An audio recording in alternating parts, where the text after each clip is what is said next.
எதிர்கட்சி தலைவர் இல்லைன்னா இங்கே ஒன்றுமே நடக்கலைன்னே சொல்லியிருப்பாங்க. உதயநிதிக்கு பிறந்தநாள் கொண்டாடிட்டு ஹாப்பி பர்த்டே டு ஆல்னு சொல்லிட்டு போயிருப்பாங்க சார்.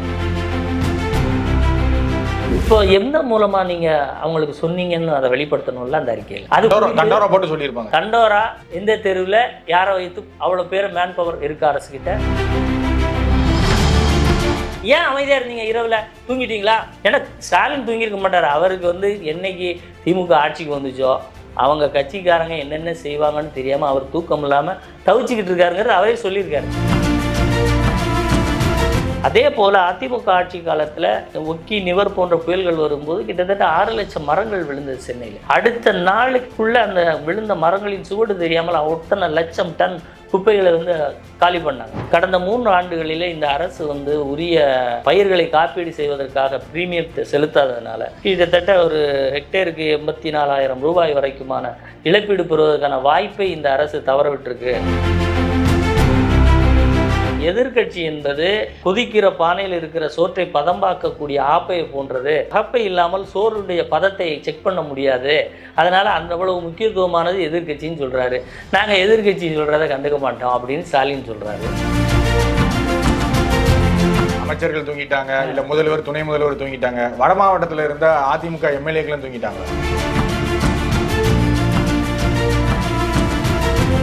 ஸ்பெக்ட்ரம் தமிழ் நேயர்களுக்கு வணக்கம். இன்று நாம் அதிமுகவின் செய்தி தொடர்பாளர் திரு அதிவீரராம பாண்டியன் அவர்களிடம் உரையாட உள்ளோம். சார் வணக்கம் சார். வணக்கம். ஆக்கப்பூர்வமான எதிர்க்கட்சி தலைவரா எடப்பாடி பழனிசாமி அவர்கள் வட மாவட்டங்களில் மழை வெள்ளம் பாதிக்கப்பட்ட மக்களோட நேரடியாக களத்தில் போய் அரசு அதிகாரிகளை முதல்வர் மாதிரியே வேலை வாங்குறதுக்கான பவர் இருக்குது அப்படின்னு சொல்லி சட்ட வல்லுநர்கள் சொல்றாங்க. சமூக ஆர்வலர் என்ன சொல்றாங்கன்னா, அந்த பணிகளை முதல்வர் தான் மேற்கொள்ளணும், இல்லை துணை முதல்வர் தான் மேற்கொள்ளணும், இல்லை அமைச்சர்கள் தான் மேற்கொள்ளணும், இல்லை இவரே முக்கியமான எதிர்கட்சி தலைவர் இவரே களத்துல இறங்கி போராடலாமே அப்படின்ற மாதிரி சொல்றாங்க. எதிர்கட்சி தலைவர் அந்த மழை பாதித்த பகுதிகளுக்கு போய் அவர் அங்கே உள்ள மக்களை சந்தித்து ஆறுதலும் நிவாரணமும் கொடுத்து தெரிவித்த பிறகுதான் ஆளும் கட்சி அது குறித்த கவனத்தை அங்கு செலுத்தி இருக்கிறது. இப்போ எதிர்கட்சி தலைவராக மிகச்சிறப்பாக தன்னுடைய பணியை செஞ்சிருக்காரு. அதாவது கடலூர், விழுப்புரம் இந்த மாவட்டங்களாக இருக்கட்டும், அல்லது சேலத்திலையும் இதே போன்ற வெள்ள பாதிப்பு ஏற்பட்டிருக்கிறது. சேலம் அங்கே போக வேண்டியது இருக்குது. ஒரு எதிர்கட்சி தலைவராக அனைத்து பகுதிகளுக்கும் அவர் போகணும். ஏன்னா நிறைய சாலைகளே போக்குவரத்து முடக்கப்பட்டு ஏதோ அந்த வட மாவட்டங்கள்னு சொல்லக்கூடிய அந்த 4-5 மாவட்டங்கள் ஒரு தனி தீவை போல காட்சியளிக்கக்கூடிய வகையில் நம்ம பார்த்தோம்.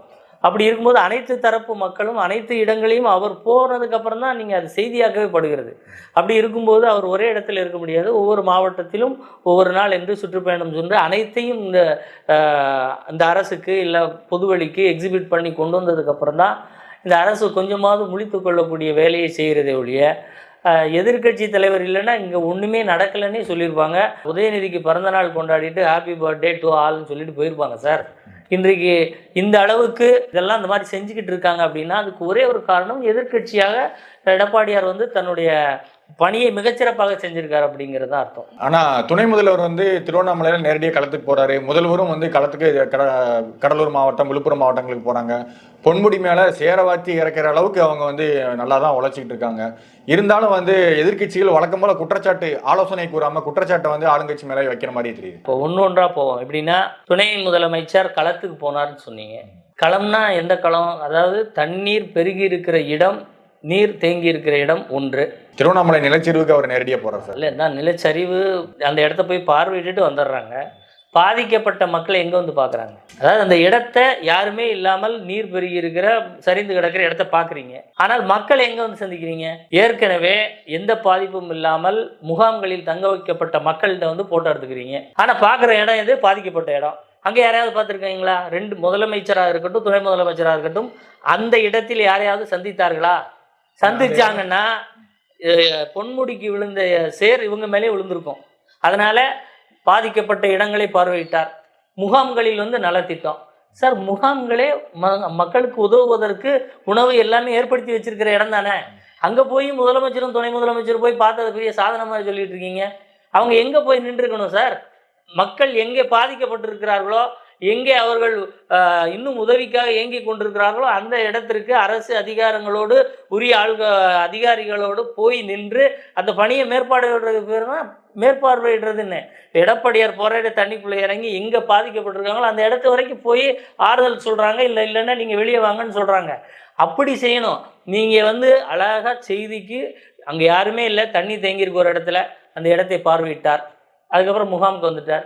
முகாமில் இருக்கிறவங்களுக்கு என்ன சார், அவங்களுக்கு இயல்பிலேயே அரசு சாப்பாடு கொடுத்தானே ஆகணும். முதல்வரும் துணை முதல்வரும் களத்துக்கு வந்துட்டாங்க, பார்வையிட வந்துட்டாங்க அப்படிங்கிற இது இருந்தாலே அதிகாரிகளுக்கு பயம் வரும், ஆட்டோமேட்டிக்கா அவங்க செயல்படுவாங்க.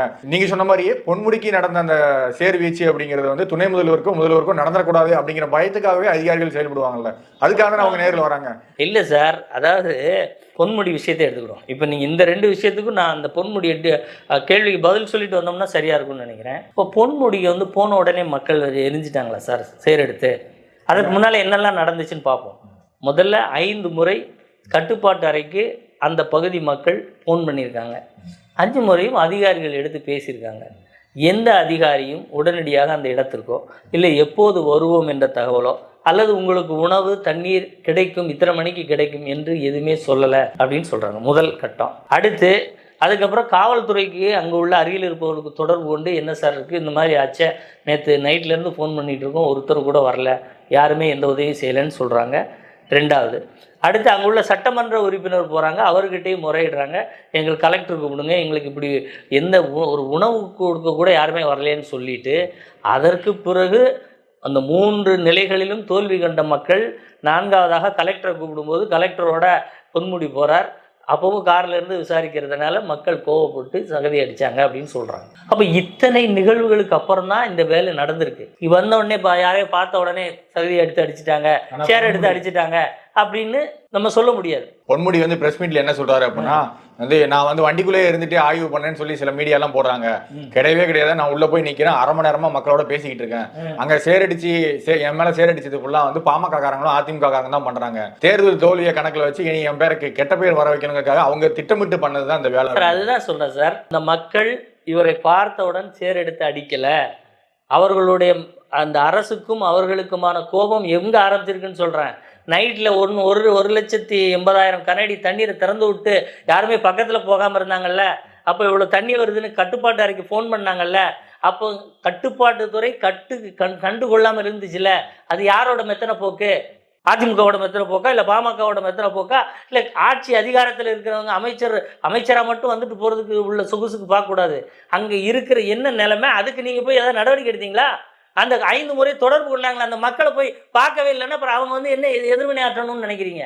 நீர்வளத்துறை அமைச்சர் துரைமுருகன் என்ன சொல்றாரு, நாங்க 5 முறை அறிவிப்பு வழங்கணும், வெள்ளம் வர்றதுக்கான வாய்ப்புகள் சாத்தியக்கூறுகள் நிறைய இருக்குது, அதனால கரையோரம் இருக்கிற மக்கள் முகாம்களுக்கு இதை தஞ்சமடைங்க அப்படின்னு சொல்லி அறிவிப்பு கொடுத்துட்டு தான் நாங்க சாத்தனூர் அணையை திறந்து விட்டோம் அப்படிங்கிறாரு. ஆனா எடப்பாடி பழனிசாமி என்ன சொல்றாரு அப்படின்னா, அறிவிப்பே கொடுக்காம திறந்து விட்டாங்க அப்படின்னு சொல்லி ஒரு பொய் குற்றச்சாட்டு பொய் குற்றச்சாட்டு இல்லை, அதுதான் உண்மை. இப்போ ஒரு அறிக்கை விட்டாருன்னு சொல்றீங்க இல்லையா, அந்த அறிக்கை என்னைக்கு விட்டார் சார்? 5 நாளைக்கு முன்னாடியே விட்டதா சொல்றாரு. அப்படி 5 முறை 5 நாளைக்கு முன்னாடியே அறிக்கை விட்டாங்கன்னு சொல்றீங்க. அதாவது மழை பெய்யறதுக்கு முன்னாடியேவா இல்ல 29ஆம் தேதியா? மழை பெஞ்சதுக்கு அப்புறம். அந்த செய்தி எனக்கு தெரிஞ்சு பேப்பர்ல நேத்து வந்திருக்கு, இன்னைக்கு பேப்பர்ல வந்திருக்கு. அவர் கொடுத்த அறிக்கை அவங்க 5 தடவை நாங்க சொன்னோம்னு சொன்னது அப்படி சொன்னோம் அப்படின்னு இன்னைக்கு அறிக்கை விட்டுருக்காரு. 1,80,000 கனஅடி தண்ணீர் திறந்து விட போறோம்னு சொல்லிட்டு எத்தனை மணிக்கு அவர் சொல்லியிருக்க முடியும்? ஏன்னா திறந்து விட்டது எத்தனை மணிக்கு சார்? நள்ளிரவில். 5வது முறை இந்த மாதிரி இவ்வளோ தண்ணி வரப்போகுதுன்னு சொல்லியிருந்தா 1,80,000 கனஅடி திறந்து விட போகிறோன்னு சொன்னால் நீங்கள் அவங்கள வச்சுட்டு சொல்லிவிட்டு பார்த்துக்கோங்க வெள்ளமெல்லாம் வரும் இங்கே இருந்துக்கோங்கன்னு சொல்லிட்டு போவீங்களா, இல்லை வாங்கன்னு பத்திரமான இடத்துக்கு கூட்டு போவீங்களா? பத்திரமான இடத்துக்கு, ஒரு கல்யாண மண்டபத்துக்கு, இல்லை ஸ்கூலுக்கு கூட்டு போயிருக்கணும், கல்லூரிக்கு கூட்டு போகலை. இப்போ சொல்கிறது பொய்ன்னு நான் சொல்ல வர்றதுக்காக சொல்கிறேன். அப்படி செய்யலை. இந்த அறிக்கை இன்னைக்கு காலை பேப்பரில் வந்திருக்குன்னா நேற்று அவர் கொடுத்துருக்கலாம், நேற்று செய்தியாக்கியிருக்கார், நேற்று அறிக்கை விட்டுருக்கார். அப்போது அந்த அறிக்கையில் அவர் என்ன சார் சொல்லியிருக்கணும்? எங்களுக்கு நள்ளிரவில் இந்த தகவல் வந்தது, நள்ளிரவு தகவல் வந்த உடனே நாங்கள் ஏற்கனவே பொறுப்பு அமைச்சர்களை போட்டிருந்தோம், அது சும்மா வெள்ளத்துக்கு போட்டிருந்தோம், இது 1,80,000 கனஅடி தண்ணி வந்துருச்சுன்னா ஒரு அமைச்சரால் முடியாது, இன்னும் பல அமைச்சர்களை அன்னைக்கு நைட்டை எழுப்பி எல்லாரும் அங்கே போங்க சார், ஆளுக்கு எக்ஸ்ட்ரா அமைச்சர்கள் எடுத்துகிட்டு போங்கன்னு அப்படி ஏதாவது நீங்கள் படிச்சீங்களா செய்தி? இல்லை, படிக்கல. சரி, இந்த அவரே அங்கே போனாரா? அந்த மாதிரி போன மாதிரி தெரியல. இப்படி எந்த இதுவுமே செய்யலை. அடுத்து அந்த பகுதியிலெல்லாம் கரண்டை கட் பண்ணிட்டீங்க, தொலைக்காட்சி மூலமாக அவங்க பார்க்க முடியாது. நிறைய பேருக்கு செல் சார்ஜர் போட்டிருந்தாங்களோ இல்லையோ அத்தனை பேர்ட்டையும் தொடர்பு கொண்டு சொல்ல முடியாது. ரேடியோவும் இந்த காலத்தில் எந்த அளவுக்கு எல்லார் வீட்லையும் இருக்கான்னு தெரியல. இப்போ எந்த மூலமா நீங்க அவங்களுக்கு சொன்னீங்கன்னு அதை வெளிப்படுத்தணும்ல அந்த அறிக்கையில். அது தண்டோரா போட்டு சொல்லியிருப்பாங்க சார். தண்டோரா எந்த தெருவில் யாரை வைத்து அவ்வளோ பேர் மேன் பவர் இருக்கா, அரசு கிட்ட இருக்கா? இல்லை தண்டோரா போட்டு சொன்னோம் அப்படிங்கிறது இத்தனை மணிக்கு இந்த நபர் தான் தண்டோரா போட்டார் அந்த அறிக்கையில் இருக்கணும்ல. உடனே தாசில்தார்கிட்ட கேட்டுட்டு யார் யார் எந்த பகுதியில் எந்த அதிகாரி அனுப்புனீங்க, தண்டோரா எப்படி போட்டாங்க, அந்த மக்களுடைய குற்றச்சாட்டே 5 தடவை கால் பண்ணுற யாருமே வரலங்கிறாங்க. நீங்கள் எப்படி தண்டோரா போட்டிருப்பீங்க? அவங்க கால் பண்ணுறதுக்கே ரெஸ்பான்ஸ் பண்ணலையே நீங்கள், அப்புறம் எப்படி சார் தண்டோரா போட்டிருப்பீங்க, தெரியப்படுத்திருப்பீங்க? இல்லை நீங்கள் தெரிஞ்ச உடனே சரி இதை விட்டுருங்க, தண்டோராவை விட்டுருங்க சார். தெரிந்த உடனே நீங்கள் அரசு ரீதியாக அரசு அதிகாரிகள் இரவோடு இரவாக அங்கே போனாங்களா, இல்லை மீட்பு படையினர் அங்கே போனாங்களா? அதற்கு போனதற்கு உண்டான இந்த தேதியில் நாங்கள் இந்த ட்ரூப் அங்கே அனுப்பினோம் அந்த அறிக்கையில் எங்கேயாவது இருக்கா? இல்லை அரக்கோணத்துலேருந்து பேரிடர் மீட்பு படை வந்து விழுப்புரம் மாவட்டம் கள்ளக்குறிச்சி மாவட்டங்களுக்கு வெள்ளம் வரதுக்கு முன்னாடியே போயிருந்தாங்க சார். அது நம்ம பேப்பர்லாம் நம்ம பார்த்துருந்தோம், நியூஸில் பார்த்துருந்தோம். அதாவது இயல்பாகவே அனுப்பக்கூடிய, நான் முதல்ல இருந்து நீங்கள் என்ன கன்ஃபியூஸ் பண்ணிக்கிறீங்கன்னா சார், 5 முறை தெரிவித்தோம். 5 முறை எவ்வளோ வெள்ளத்துக்கு தெரிவிச்சிங்க? வந்த வெள்ளத்தினுடைய அளவு என்ன? இவ்வளோ பெரிய வெள்ளம் வந்துருச்சு, இவ்வளோ கண்ணாடி திறக்க போகிறோம்னு உங்களுக்கு தெரிவிச்சிட்டாங்கன்னு அந்த அறிக்கையில் ஒத்துக்கிட்டீங்க. அதற்கு என்ன நடவடிக்கை எடுத்தீங்கன்னு நான் கேட்குறேன். நீங்கள் இல்லை வெள்ளம் வரப்போதான் அதுக்கு ஒரு பேரிடர், ஒரு இயல்பான வெள்ளத்தை ஹேண்டில் பண்ணுற பேரிடர் போனால் அங்கே என்ன செய்ய முடியும்? இல்லை அங்கே போனீங்களே என்ன செஞ்சீங்க? அந்த பேரிடர் என்ன செஞ்சு? நீங்கள் சொன்ன மத்திய பேரிடோ எந்த பேரிடாக இருக்கட்டும், கட்டுப்பாட்டு அறையில் ஃபோன் பண்ணால் போய் பார்க்க துப்பு இல்லாத பேரிடர் தானே இருந்திருக்கு. அப்போ என்ன சார் பிரயோஜனம்? வால்யூம் ஆஃப் அந்த வெள்ளத்தினுடைய அபாயம் எவ்வளவு, அந்த அளவுக்கு போச்சா? அதுக்கு அடுத்து இமீடியட்டாக அடுத்து நடவடிக்கை எடுத்தாங்களா? 2 மத்திய அரசாக இருக்கட்டும் மாநில அரசாக இருக்கட்டும், அதை கண்காணிக்க முடிஞ்சதா இல்லையா? ஏன் அமைதியாக இருந்தீங்க? இரவில் தூங்கிட்டீங்களா? அதே எதிர்கட்சி தலைவர் கேட்குறாரு. ஏன்னா ஸ்டாலின் தூங்கியிருக்க மாட்டார். அவருக்கு என்னைக்கு திமுக ஆட்சிக்கு வந்துச்சோ அவங்க கட்சிக்காரங்க என்னென்ன செய்வாங்கன்னு தெரியாமல் அவர் தூக்கம் இல்லாமல் தவிச்சிக்கிட்டு இருக்காருங்கிறது அவரே சொல்லியிருக்காரு. ஆனால் மற்ற அமைச்சர்கள் தூங்கிட்டாங்களோ என்னமோங்கிறத அவர் கேட்டு சொல்லணும். இல்லை அவராது எழுப்பி விட்டுருக்கலாம். அமைச்சர்கள் தூங்கிட்டாங்க, இல்லை முதல்வர் துணை முதல்வர் தூங்கிட்டாங்க. வட மாவட்டத்தில் இருந்த அதிமுக எம்எல்ஏக்களும் தூங்கிட்டாங்களா? வட மாநிலத்தில் இருந்த அதிமுக எம்எல்ஏக்கள் மாவட்ட செயலாளர்களை இதே மக்கள் எப்படி பார்த்தாங்க, அவங்கக்கிட்ட என்ன கேட்டாங்கன்னு நம்ம வீடியோக்களில் பார்க்குறோம். அங்கே உள்ள மாவட்ட செயலாளர்கள் போகும்போது சார் எதிர்கட்சி ஆளுங்கட்சிக்கான வித்தியாசம் தெரியாத மக்கள் கிடையாது தமிழ்நாட்டு மக்கள், அதுவும் குறிப்பாக வட மாவட்டத்தில் இருக்கக்கூடிய மக்கள். அரசியல் தெரியாத மக்களும் கிடையாது. எந்த தேர்தலுக்கு எப்படி ஓட்டு போடணுங்கிற மிக தெளிவான மக்கள். அதனால் எதிர்கட்சியிலிருந்து வருகிறவர் எத்தகைய அதிகாரம் கொண்டவராக இருப்பார், ஆளுங்கட்சியிலிருந்து வருபவர்கள் எத்தனை அதிகாரங்களை உடனுக்குடனாக பெறக்கூடிய ஆணையிடக்கூடிய இடத்துல இருக்காருங்கிறது அவங்களுக்கு தெரியும். அதனால் எந்த எம்எல்ஏவை எதிர்கட்சி தலைவரை அதிமுக காரர்களை எப்படி ரிசீவ் பண்ணணுங்கிற அடிப்படையில் ரிசீவ் பண்ணாங்க. ஈவன் அங்கே மாவட்ட செயலாளர் எம்பியாக கூட இருந்திருந்தார் கடைசியில் கள்ளக்குறிச்சி தொகுதியில். அவர் போய் இன்றைக்கு நிற்கிற எம்பி வேட்பாளராக இருந்தவர் போய் நிற்கிற போது எங்களுக்கு அரிசி மட்டும் கொடுங்க போதும்னு கேட்குறாரு. அரிசியை மட்டும் வச்சுட்டு என்ன சார் பண்ணுவீங்க? காய்கறிகள் என்னென்ன வேணும்னு கொடுங்க, நாங்கள் கட்சி சார்பாக என்னுடைய சார்பாக தரேன்னு சொல்லும்போது அவர்கள் ஒரு நாளைக்கு கேட்குற போது ஒரு நாளில் தண்ணி நிற்காதே சார், ஒரு 2-3 நாளைக்காவது நீங்கள் எழுதி கொடுங்க நாங்கள் தரோன்னு சொல்கிறாங்கன்னா, இதுதான் அதிமுக எதிர்கட்சியாக இருந்து மக்களோடு மக்களாக அவருக்கு தோள் போட்டு அவர்கள் மனதளவில் அருகில் போய் நிற்க முடியும். அந்த இடத்தில் அதிமுகவினுடைய பணியை மக்கள் இன்றைக்கும் பாராட்டுகிறார்கள், அவங்களோடு மிக நெருங்கிய தொடர்பில் இருக்காங்க. காரணம் என்னென்னா அதிகாரம் முழுவதையும் கையில் வைத்துக்கொண்டு இயங்காமல் இருந்ததைத்தான் மக்கள் எதிர்க்கிறார்கள். அதனால் சேற்றை வாரி இறைக்கிறார்கள், பேனரை கிழிக்கிறாங்க. சரி அது மட்டுமா? இந்த வெள்ளத்திற்கு நீங்கள் 90 நாள் ஆன பாலம் உடைந்து போகிறதுன்னு சொன்னால் உங்களுடைய நிர்வாகத்தினுடைய திறமை எப்படி இருக்குது? நீங்கள் அதை யார் கண்காணித்தது? அதை யார் திறந்து வைத்தது? யாருடைய மேற்பார்வையில் கட்டினீங்க? பொதுப்பணித்துறை அமைச்சர் ஏவா வேலு திறந்து வச்சு அந்த பகுதியை சேர்ந்தவர் தானே. எப்படி சார் ஒரு பாலம் கட்டவே முடியாதவங்க நைட்டில் தண்ணி திறந்து விட்டோடனே மக்களை போய் பார்த்துருவாங்களா? இப்போ அதிமுக பிரிவுலேயும் இந்த மாதிரி வெள்ளம் புயல் எல்லாம் வந்திருக்கு. அப்போ நடந்த நிவாரண பணிகளுக்கும் திமுக இப்போ வர்ற நிவாரண பணிகளுக்கும் என்ன வித்தியாசம் இருக்கு? ஒரு கம்பேரிசன் எப்படி இருக்கு சார்? அதிமுக காலத்தில் இது போன்ற இயற்கை பேரிடர் வந்தால் உடனடியாக அதிகாரிகள் அமைச்சர்கள் அனைவரும் ஒன்றிணைந்து செயல்பட்டு துரித கதியில் வேலை நடக்கும் சார். எப்படி எடப்பாடியார் இருக்கும்போது கோவிடுங்கிற ஒரு எந்த அறிமுகமும் எந்த புரிதலும் இல்லாத ஒரு இயற்கை இடர் வந்ததோ அதே போல் சுனாமி என்று முதல்ல எதிர்கொண்டது 2005 புரட்சித் தலைவர் அம்மா ஆட்சியில். அன்றைக்கு அந்த அதிமுக அரசு மேற்கொண்ட களப்பணிகள் எடுத்துக்கொண்ட நடவடிக்கைகளை அன்றைக்கு இருந்த நீதிமன்றங்களும் மக்களும் பெருவாரியாக பாராட்டினாங்க. அதே போல் அதிமுக ஆட்சி காலத்தில் அந்த ஒக்கி நிவர் போன்ற புயல்கள் வரும்போது கிட்டத்தட்ட 6 லட்சம் மரங்கள் விழுந்தது சென்னையில். அடுத்த நாளுக்குள்ள அந்த விழுந்த மரங்களின் சுவடு தெரியாமல் அத்தனை லட்சம் டன் குப்பைகளை வந்து காலி பண்ணாங்க. அதே மாதிரி சுரங்கப்பாதைகளில் நீர் நிற்காத ஒரு நிலையை ஏற்படுத்தினாங்க சார். இன்னைக்கு நீங்கள் என்ன பண்ணுறீங்க, சென்னையில் மழை பெஞ்சது, இத்தனை சுரங்கப்பாதைகளில் தண்ணீர் பெருகியுள்ளது, நாங்கள் வந்து போக்குவரத்தை தடை செய்கிறோம், போக்குவரத்தை நிறுத்திட்டோம்னு சொல்கிறது ஒரு பெரிய சாதனையா? அந்த சுரங்கப்பாதையில் தண்ணீர் தேங்காமல் உடனடியாக வெளியேற்றி மக்கள் எந்த விதமான அத்தியாவசிய தேவைக்கும் வெளியே வரலாம், பெற்றுக்கொள்ளலாம்ங்கிற நிலையை ஏற்படுத்த முடியல உங்களால்.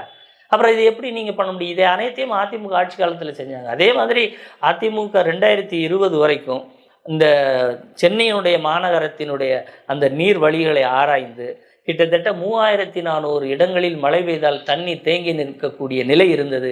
அதை வெறும் 170ஆக குறைத்தது ஒருங்கிணைந்த மழைநீர் கால்வாய்கள் மூலம். அதை இன்றைக்கு திமுக அமைச்சர் சொல்கிறார் 381 இடங்களில் தண்ணி தேங்கி நிற்கு அப்படின்னு சொல்கிறார். நான் இதை அவர் சொன்னதுனால டிஸ்பியூட் இல்லைங்கிற விஷயத்துக்காக சொல்ல வரேன். ஏன்னா எத்தனை இடத்துல தண்ணி, இதை விட அதிகமான இடத்துல தண்ணி தேங்கி நின்றுச்சு. அப்போ இவர்கள் சொல்வதே 381னா 5000 கோடியை செலவழித்ததுக்கு பிறகு வெறும் 170 இடங்களில் தேங்கி நின்று தண்ணீர் 381 இடங்களில் தேங்கி நிற்குன்னா இந்த ஒப்பீடு தான் நீங்கள் கேட்ட கேள்விக்கான பதில். அதிமுக அரசு எப்படி செயல்பட்டது? இவர்கள் 5000 கோடி செலவு செய்த பின்னும் மழைநீர் தேங்கக்கூடிய இடங்களின் எண்ணிக்கையை அதிகரித்து தான் சென்னைக்கு கொடுத்திருக்கிறார்கள் என்றால் இவர்களுடைய மீட்பு பணி செய்கின்ற விதமாக இருக்கட்டும், திரு துரைமுருகன் அவர்களுடைய அந்த அறிக்கையாக இருக்கட்டும், அந்த நேரத்தில் என்ன செயல் செய்தார்கள் என்பதை குறித்து அந்த அறிக்கை மௌனமாகவே இருக்கிறது. எங்களுக்கு விஷயம் தெரியும் என்பதில் அது ஆணித்தரமாக அந்த அறிக்கை ஒத்துக்கொண்டிருக்கிறது. ஆனால் உடனடியாக என்ன செய்தார்கள்ங்கிறது அங்கே எந்த விஷயமே இல்லை. ஆனால் செய்தி நிறுவனங்கள் வந்து நேற்று இன்று அப்படின்னு சொல்லி கம்பாரிசன் போட்டு நேற்று வந்து தண்ணி நின்றுச்சு, இன்னைக்கு வந்து தண்ணி நிற்கல அப்படின்லாம் சொல்லி செய்தி நிறுவனங்கள் போடுறாங்களே, நியூஸ் கார்டு போடுறாங்க. இல்லை, அதான் அதில் நிறைய நியூஸ் கார்டில் வந்து பெயிண்ட் பண்ணதாக இருக்குது. அது கிட்டத்தட்ட நீங்கள் சொல்கிற மாதிரி இல்லாமல் 12 மணி நேரத்துக்குள்ளே புது பாலம் மாதிரி சில பாலங்கள் தெரியுது. தண்ணி தேங்கி நிற்கிற பாலத்தை பார்த்தா பழைய பாலம் மாதிரி இருக்குது. அந்த எடிட்டிங் வேலையெல்லாம் அந்தந்த பகுதியில் இருக்கிற மக்களுக்கு மிக தெளிவாக தெரியும். தண்ணி எவ்வளவு தேங்கி இருக்கிறது என்பதை எல்லாரும் பார்க்குறாங்கல்ல. அதாவது என்னதான் நீங்கள் வந்து செய்தி ஊடகங்களில் பொதுவெளிகளில் இது போன்ற கருத்துக்களை பரப்பினாலும் அண்ணல் பட்டு கொண்டிருக்கின்ற அனைத்து மக்களுக்கும் தெரியும் இந்த அரசு எதுவுமே செய்யலை அப்படிங்கிறது. இப்போ திமுக அரசு சார்பாக வந்து நிவாரண தொகைகள் எல்லாம் அறிவிச்சிருக்காங்க. மாட்டுக்கு, ஆடுகளுக்கு, கோழிக்கு எல்லாமே வந்து நிவாரண தொகைகள் அறிவிச்சிருக்காங்க. இது போதும்னு நினைக்கிறீங்களா, இல்லை இது பத்தாதுன்னு நினைக்கிறீங்களா, இல்லை எதிர்கட்சியோட கோரிக்கைகள் என்ன? மக்கள் நிச்சயமா சார், இவங்க கொடுத்துருக்கிற தொகை வந்து மிக மிக சொற்பமான தொகை. இன்னும் சொல்லப்போனால் எதிர்க்கட்சி தலைவர் 2 நாட்களுக்கு முன்பு ஒரு மிக தெளிவான ஒரு அறிக்கையை கூட வெளியிட்டிருந்தார். அதாவது கடந்த 3 ஆண்டுகளிலே இந்த அரசு வந்து உரிய பயிர்களை காப்பீடு செய்வதற்காக பிரீமியத்தை செலுத்தாததுனால கிட்டத்தட்ட ஒரு ஹெக்டேருக்கு 84,000 ரூபாய் வரைக்குமான இழப்பீடு பெறுவதற்கான வாய்ப்பை இந்த அரசு தவறவிட்டிருக்கு அப்படின்னு சொல்கிறாங்க. அதே மாதிரி ஒரு ஹெக்டேருக்கு கடந்த இந்த தேசிய பேரிடர் மிக்ஸாம் புயலில் மத்திய அரசு தேசிய பேரிடர்னு அறிவித்து அங்கிலிருந்து கொடுத்த நிதி வந்து ஒரு ஹெக்டேருக்கு 17,000 ரூபான்னா இவங்க விவசாயிகளுக்கு கொடுத்தது வெறும் 13,000 ரூபாய். அந்த 5,000 ரூபாய் என்ன பண்ணாங்க? அதுக்கு என்ன கணக்கு? அப்போ ஒரு அரசு கொடுப்பதை இவர்கள் அதிலிருந்து குறைத்து மதிப்பிடுகிற போது ஒரு நம்பகத்தன்மை எப்படி வரும்? திமுக தரப்புல என்ன சொல்றாங்கன்னா, மத்திய அரசிலிருந்து எங்களுக்கு நிவாரண தொகை வரமாட்டேங்குது, போன வட்டம் கேட்டால் கொடுக்கல, இந்த வட்டமும் கேட்குறோம், கொடுப்பாங்களா இல்லையான்னு தெரியல அப்படிங்கிறாங்க. இல்லை, இது வந்து சார் நிதி வந்து ஒவ்வொரு முறை மத்திய அரசு, அது எந்த அரசாக இருக்கட்டும், பிஜேபியாக இருக்கட்டும், காங்கிரஸாக இருக்கட்டும், இல்லை காங்கிரஸ் திமுக கூட்டணி அரசாக இருக்கட்டும், காங்கிரஸ் திமுக கூட்டணி அரசு தான் இன்றைக்கு நாம் எதிர்நோக்கி இருக்கிற பல சிக்கல்களுக்கும் பல பிரச்சனைக்கும் காரணமான அரசு, மிக கொடூரமான அரசுன்னு சொல்லலாம். அந்த அரசில் தான் ஜிஎஸ்டி போட்டானுங்க, அந்த அரசில் தான் நீட்டை கொண்டு வந்தானுங்க, அந்த அரசு கொண்டு வராத மக்கள் விரோத திட்டமே இல்லைங்கிற அளவு கொண்டு வந்தாங்க. அன்னைக்கும் அதிமுக எங்கள் மாநிலத்தில் இருக்க போகிறது கேட்ட நிதியை பெறுவதற்கு திமுக ஒரு சிறு நடவடிக்கை எடுத்து வச்சுருக்காங்க. கூட்டணியில் இருந்துட்டு எடுத்து வைக்கலையே. அப்போ மத்திய அரசுடைய மனம், அவருடைய செயல் திட்டம் வேறு மாதிரி தான் இருக்கும். நாம் தான் அதை போராடி பெறணும். போராடி பெறுறதுக்கு இத்தனை எம்பிக்களையும் வச்சுட்டு இவ்வளோ பெரிய கட்சி, பெரிய கூட்டணி கட்சி இல்லை, நாங்கள் பெரிய கட்சி என்று திமுக எப்போதும் சொல்லிக் கொள்வது கிடையாது. அந்த வகையில் பாராட்டணும். நாங்கள் பெரிய கூட்டணியை வச்சுருக்கோம், பெரிய கூட்டணி கட்சி நாங்கள் அப்படின்னு சொல்கிறாங்க. எங்கள் கூட்டணி அப்படி இருக்குது அப்படிங்கிறதுனால அந்த பெரிய கூட்டணியை வச்சு நீங்கள் எல்லாத்தையும் வாங்கி தரணும்ல. அப்போ தானே அது பெரிய கூட்டணி. அதிமுக பெரிய கட்சி, நாங்கள் பிஜேபியாக இருக்கட்டும், மத்தியில் ஆளக்கூடிய எந்த அரசாக இருக்கட்டும், மாநிலத்தினுடைய உரிமையை கெடுக்கின்ற எந்த திட்டத்தை கொண்டு வந்தாலும் தனித்து நின்று தனி கட்சியாக எதிர்த்து நின்றுருக்கோம். ஆனால் நீங்கள் கூட்டணியாக இருந்தால் விட்டு கொடுத்துட்டுல வந்திருக்கீங்க. ஆனா அதிமுக வந்து இன்னமும் வந்து பிஜேபியோட ஒரு இணக்கமா போய்கிட்டு இருக்கு. அதிமுக நினைச்சா சுத்தமான பொய். அதற்கு இணக்கம் எப்படி இணக்கத்தோடு யார் போறாங்கன்னா அதுக்கு ஒரு சின்ன உதாரணம் தான் சார். தேர்தல் பத்திரத்தில் பொருளாதார இணக்கம், தனிநபர்களிடமிருந்து எப்படி பெற வேண்டும் என்கின்ற இணக்கம், அதற்கான அந்த மொழி, அதை எப்படி அடைவது அப்படிங்கிறதுல 2 கட்சிகள் எஸ்டாப்ளிஷ் ஆச்சு. ஒன்று பிஜேபி மத்தியில் அதிகப்படியான தொகையை பெற்றார்கள், தமிழகத்தில் திமுக பெற்றது. திமுக பெற்றதுங்கிற போது திமுக எதிர்கட்சியாக இருக்கிற போதே அவ்வளோ அதிகமான தொகை பெற்றதுன்னா யாருக்கும் இணக்கம் எந்த 2 பேருக்கு இடையில மிக தெளிவாக இருக்குது. அதை நீங்கள் பார்த்தீங்கன்னா மிக தெரியும். தானி பிஜேபி அவரெல்லாம் தூக்கி பிடிக்கிறார், பிஜேபி அவருக்கு நிறைய ஹெல்ப் பண்ணுது, அவரெல்லாம் நாங்கள் விட மாட்டோம், அப்புறம் சித்தரஞ்சன் சாலையில் எதுக்கு சந்திச்சிங்கன்னு கேள்வி கேட்டால் கோவம் வருது. அப்போ யாருக்கும் இணக்கம் இருக்குது. அதனால் அதிமுகவுக்கு பிஜேபிக்கு இணக்கம் இருக்குங்கிற மாதிரியான இது போன்ற உண்மையற்ற கேள்விகளும் இனி வரும் காலங்களில் எல்லாரும் தவிர்க்கணும்னு. இப்போ KN நேரு வந்து நிர்மலா சீதாராமனை டெல்லியில் வச்சு சந்திக்கிறாரு. வெள்ள நிவாரணத்துக்கு உரிய தொகையை இழப்பீட எங்களுக்கு வந்து கொடுங்க அப்படின்னு சொல்லி கேட்குறாங்க. கனிமொழியும் கோரிக்கை வைக்கிறாங்க. நாடாளுமன்றத்தில் TR பாலு, அதுக்கப்புறம் திருச்சி சிவா, இவங்க எல்லாமே கோரிக்கை வைக்கிறாங்க. எதிர்கட்சிகளுமான பாமக ராமதாஸ் அவர்களும் வந்து கோரிக்கை வைக்கிறாங்க. இதெல்லாம் வந்து மத்திய அரசு வழங்கும்னு நினைக்கிறீங்களா? ஒரு ஆக்கப்பூர்வமாக எதிர்கட்சியாக வந்து இதை வந்து கேட்டு வாங்கணும் அப்படின்னு சொல்லி திமுகவுக்கு உங்கள் தரப்புலேருந்து என்ன விதமான ஆலோசனை? சார், இவங்க போய் பேசும்போது என்ன ஆகுதுன்னா, பேசுகிற போது நல்லா பேசுகிற மாதிரி காமிக்கிறாங்க, செயலில் எதுவுமே இல்லை. அதனால என்ன சொல்கிறோன்னா, இவங்க போய் பேசிட்டு வேற டீல் எதுவும் பேசிட்டு வந்துடக்கூடாது. வேற என்ன டீல் பேசுவாங்க? நீங்கள் அடிக்கிற மாதிரி அடிங்க, நாங்கள் அழுகிற மாதிரி அழுகிறோம், நீங்கள் சொல்லுங்கள் சொத்து வரி ஏற்றுங்கன்னு நாங்கள் ஏற்றிடுறோம், நீங்கள் சொல்லுங்கள் எல்லா மின்சார விலையை ஏற்ற சொல்லுங்கள் நாங்கள் ஏற்றிடுறோம், என்ன செய்யணுமோ சொல்லுங்கள் நாங்கள் அதை செஞ்சிடறோம் அப்படின்னு தானே சார் செஞ்சுட்டு வந்திருக்காங்க. என்னத்தை போராடி? ஏன்னா மத்திய அரசு வந்து ஒரு கட்சி தான், அவங்களும் ஒரு பாஜக ஒரு கட்சி தான். அவங்களுக்கு தமிழ்நாட்டில் கெட்ட பேர் ஏற்படும் அதனாலயாவது இவங்க வந்து சில விஷயத்தை திமுக எதிராக செய்வாங்க. பிஜேபி வந்து எந்த கெட்ட பேரையும் எந்த காலத்திலும் இப்படி நடந்துருங்கிறதுக்காக அவருடைய நடவடிக்கைகளை மாற்றிக்கொண்டதே கிடையாது. நிதி வழங்குவதில் இருக்கட்டும், திட்டங்கள் வழங்குவதில் அவங்க மிக தெளிவாக இருப்பாங்க, கொடுக்க மாட்டாங்க. ஆனால் தேவையற்ற பேச்சுக்களையும் சர்ச்சைகளையும்னாலேயே ஒரு அரசியல் கட்சி உயிர் வாழ முடியும் அப்படின்னு நினைக்கிற மாதிரியான நடைமுறை தான் அவங்களோட. அதனால் எந்த திட்டத்தை அவங்க கொடுத்து எதை சிறப்பாக செயல்படுத்தியிருக்காங்க அப்படின்னு கேள்வி கேட்டு பார்த்தீங்கன்னா எதுவுமே இருக்காது. அதனால் அவர்களோடு பேசுவது என்பது திமுகவுக்கு வேறு விதமான பலனை நோக்கி தான் அவங்க நகர்வாங்களே ஒழிய மக்களுக்கு உண்டான நிவாரணத்தை போராடி பெறுவார்களா என்பது மிகப்பெரிய சந்தேகம்தான். ஆனால் ஒரு ஆக்கப்பூர்வமான கட்சியாக எதிர்கட்சியாக அதிமுக வைப்பதெல்லாம் உங்கள் சுய லாபங்களுக்காக மக்களுடைய நிவாரணத் தொகையை பெறாமல் மக்கள் உரிமையை அடகு வைத்து விடாதீர்கள் அப்படிங்கிறது எங்களுடைய கோரிக்கை. 2021 அதிமுகவோட கூட்டணியில் இருந்த பாமக வட மாவட்டங்களில் வலுவாக இருக்கிற கட்சி. அதே மாதிரி வந்து திமுக கூட்டணியில் இருக்கிற விசிகாவும் வட மாவட்டத்தில் கொஞ்சம் வலுவாக இருக்கிற கட்சி. அவங்க வந்து இந்த மழை வெள்ளத்தில் எந்த விதமான செயல்பாடுகளும் செய்யலைன்னு சொல்லி மக்கள் குற்றச்சாட்டு வைக்கிறாங்க. இதை பற்றியும் வந்து அதிமுக பேசுமா? திமுக பேசுகிற மாதிரி அதிமுகவும் வந்து பாமக விசிகா நீங்கள் செய்யலையே அப்படின்னு சொல்லி கேட்கலாம்ல? ஏன்னா பாமகவுக்கும் எம்எல்ஏ இருக்காங்க, விசிகாவுக்கும் எம்எல்ஏ இருக்காங்க. நீங்கள் கேட்குறதோட அர்த்தம் எனக்கு புரியல. எம்எல்ஏக்கள் அவர்களுடைய தொகுதியினுடைய நிதி ஆதாரத்தை கொண்டு அவங்க இயங்க முடியும். அதற்காக ஒரு அதிமுக எம்எல்ஏ கூறியதை திமுக கேட்குமா? கேட்குதா? இல்லை அதே மாதிரி பாமக எம்எல்ஏக்கள் சொல்வதை கேட்குமா? நீங்கள் திருமாவளவனை சொன்னீங்கன்னா கூட்டணி கட்சி, அவங்க 2 பேரும் பயங்கரமான கூட்டணி, அவங்க நினச்ச என்னத்தையும் சாதிக்கலாம்னு சொல்லிகிட்டு இருக்காங்க, அது செய்யலாம். அதே மாதிரி ஒரு சின்ன உதாரணம் சொல்கிறேன் சார். கள்ளச்சாராயம் விற்கிறாங்கய்யான்னு கள்ளக்குறிச்சி மாவட்ட எம்எல்ஏ செந்தில்குமார் கலெக்டரில் மனு கொடுக்குறார், கண்டுகொள்ளப்படலை. டிஎஸ்பிகிட்ட மனு கொடுக்குறார், கண்டுகொள்ளப்படலை. சட்டப்பேரவையில் எதிர்க்கட்சி தலைவரின் ஒப்புதலோடு கேள்வியாக சொல்லி சட்டப்பேரவைக்கு கொண்டு வந்து உணர்த்துறார், கண்டுக்கலை. நீங்கள் இப்படி சொல்லாமே அப்படி சொல்லாமல் கேள்வி கேட்டிங்கன்னா நீங்கள் அந்த செய்திகளை பார்க்குறீங்களா? இல்லை திமுக எப்படி நடந்துக்குதுன்னு நீங்கள் புரியுதா உங்களுக்கு? 69 பேர் உயிரிழந்திருக்கிறார்கள். அந்த செய்தி இப்படி ஒத்துக்கிட்டு இருக்காங்க. பக்கத்தில் கோர்ட் இருக்குது, காவல் நிலையம் இருக்குது, நான் எல்லாத்துட்டையும் முறையிட்டேன் அப்படின்னு ஒரு சட்டமன்ற உறுப்பினர் சட்டமன்றத்திலையும் போய் முறையிட்டதுக்கப்புறமும் சட்டை செய்யாமல் இருக்கிற அரசிட்ட போய் இந்த மக்களாவது அதிமுக மீது குறை சொல்ல முடியுமா? இது அந்த தெரியாத மக்களா?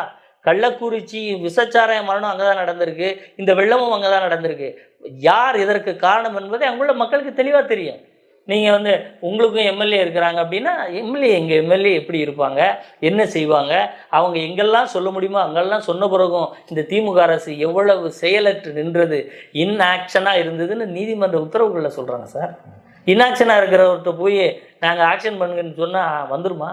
ஆட்சி மாறினா எதிர்கட்சிகளோட கருத்துக்களையோ ஆலோசனைகளையோ வந்து ஏற்றுக்கிறதே இல்ல ஆளுங்கட்சி அப்படின்னு சொல்ல வரீங்க. அவரே அதானே சார் சொல்றாரு, நானா சார் சொல்றேன், முதலமைச்சரே அதானே சொல்றாரு, நாங்க அதெல்லாம் ஏத்துக்க மாட்டோம்.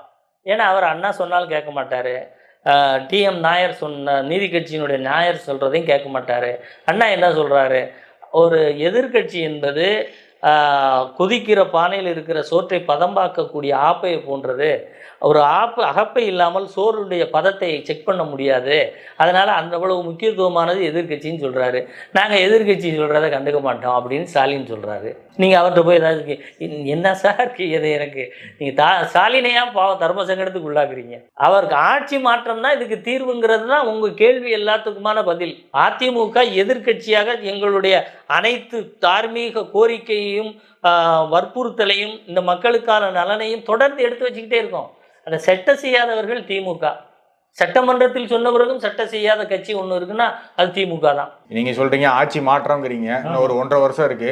வலுவான கூட்டணி அமைச்சிருக்கிற திமுகவை ஓவர்டேக் பண்ணி அதிமுக ஆட்சிக்கு வந்து அதெல்லாம் ஒன்றும் பிரச்சனை இல்லை சார். திமுக வீழ்த்துவதுங்கிறது, திமுக முதல்ல ஒரு பெரிய கட்சி கிடையாது, கூட்டணி வச்சுருக்குன்னு நீங்கள் சொல்லுவீங்க. கூட்டணி திமுக கூட்டணிக்கு நிகரான கூட்டணியை கட்டமைக்கிற போது இயல்பாகவே திமுக இப்போது செய்திருக்கிற இது போன்ற மக்கள் விரோத செயல்கள்னால அந்த கூட்டணியுடைய ஓட்டு வங்கியே குறையும். அதிமுக மிகப்பெரிய அளவில் ஜெயிக்கிறதுக்கான வாய்ப்புகள் மிக சர்வசாதாரணமாக இருக்குது. நீங்கள் என்ன பண்ணுறீங்கன்னா, கள்ளக்குறிச்சியில் இத்தனை பேர் இறப்பு, அரசு நிர்வாகம் மொத்தமாக செயலிழந்து நிற்கிறது, அவங்க கூட்டணி வச்சுருக்காங்களே. இந்த வெள்ளத்தை தடுக்க முடியவில்லை, இத்தனை பேர் இத்தனை எதிர்கட்சிகள் அவங்க கூட்டணி வச்சுருக்காங்களே. ஏன் சார் ஒரு மக்கள் விரோத செயலை தொடர்ந்து செஞ்சுக்கிட்டே இருந்து பெருசாக கூட்டணி வச்சுருந்தா அது பலனா கட்சிக்கு இல்லை? அதனால் ஜெயித்திட முடியுமா சார்? மக்கள் விரோத செயலை தொடர்ந்து செய்து கொண்டிருக்கிற கட்சி எவ்வளோ பெரிய கூட்டணியை கொண்டிருந்தாலும் வீழ்ந்தே தீரும் சார். அது 2026 நிச்சயமாக நடக்கும். நம்முடன் இணைந்து பல்வேறு கருத்துக்களை பகிர்ந்து கொண்டமைக்கு மிக்க நன்றி சார்.